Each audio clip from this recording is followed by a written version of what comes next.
নমস্কার বন্ধুরা, সবাই কেমন আছো? আশা করি সবাই ভালো আছো। তো বন্ধুরা দেখো, আজকে নিয়ে আসলাম আমি একটা রেসিপি। এটা হচ্ছে তালের মালপোয়া। তো যেহেতু ভাদ্র মাস শেষ পর্যায়ে, তাল আর বেশি দিন পাওয়া যাবে না, তো আমি সেই তাল দিয়ে আজকে তোমাদের মাঝে শেয়ার করলাম মালপোয়া। তো এটা আমি কীভাবে রেসিপিটা তৈরি করলাম সেটা তোমাদের সাথে আজকে শেয়ার করছি। তো শুরু থেকে শেষ পর্যন্ত দেখবে, স্কিপ করবে না। খুব ছোট্ট একটা ভিডিও, তো পাশে থাকো, দেখতে থাকো। লেটস গো, পুরো ভিডিওটা আমরা দেখি।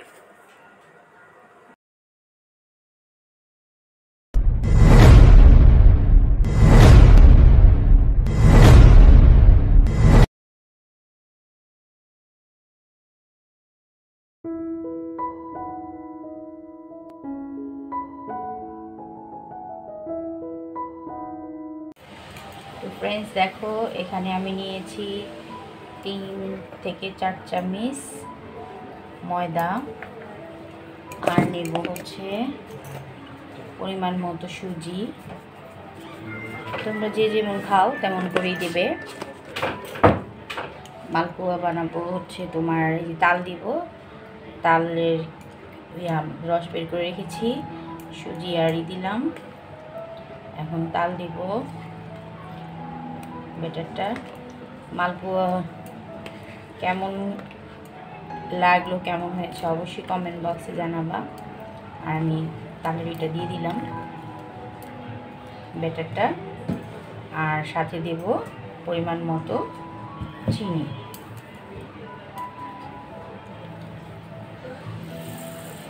যে যেমন মিষ্টি খাও তেমন দিবা। আর দিয়ে দিব আমি দুধ দিয়ে এই ব্যাটারটা, দুধ অল্প দেব, সাথে একটু জলও দেব।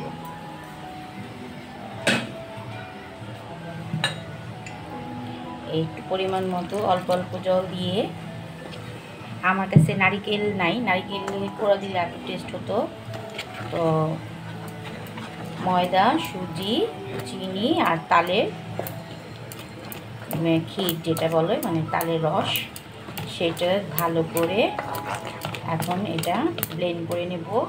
একটু একটু জল দেব আর একটু একটু করে এটা ব্যাটারটা তৈরি করে নেব। তো চলো দেখতে থাকো কেমন হয় আমার এই আজকে তালের মালপোয়া। জন্মাষ্টমীতে বানিয়েছিলাম তালের বড়া, দেখতেই পেরেছ।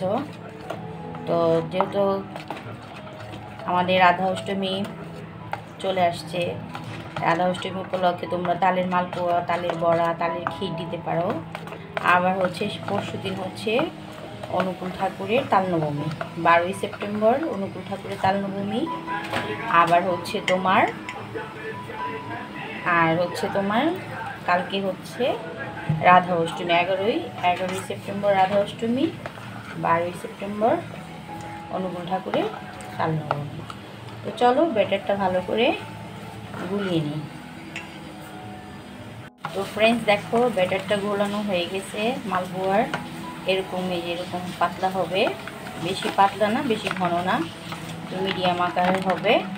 তো এটা স্ট্যান্ডিং টাইমে আমি 10 থেকে 15 মিনিট রেখে দেবো। তোমরা চাইলে আধা ঘন্টাও রাখতে পারো, যেহেতু সুজি দিয়েছি, সুজিটা একটু ভিজলে ভালো লাগবে, মালপোয়াটা ফুলবে।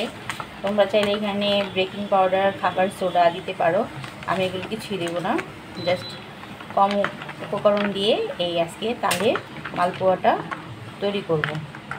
তো এটা আমি একটু ঢেকে রাখবো কিছুক্ষণ সময়ের জন্য, পরে ভাজার মূল রান্নায় চলে আসবো। চলো।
তো বন্ধুরা দেখো, এই হচ্ছে আমার ফাইনাল লুকস। কেমন হয়েছে আমার এই তালের মালপোয়া আর কমেন্ট বক্সে অবশ্যই জানাবে। আর ভালো লাগলে লাইক শেয়ার কমেন্ট করতে ভুলবে না।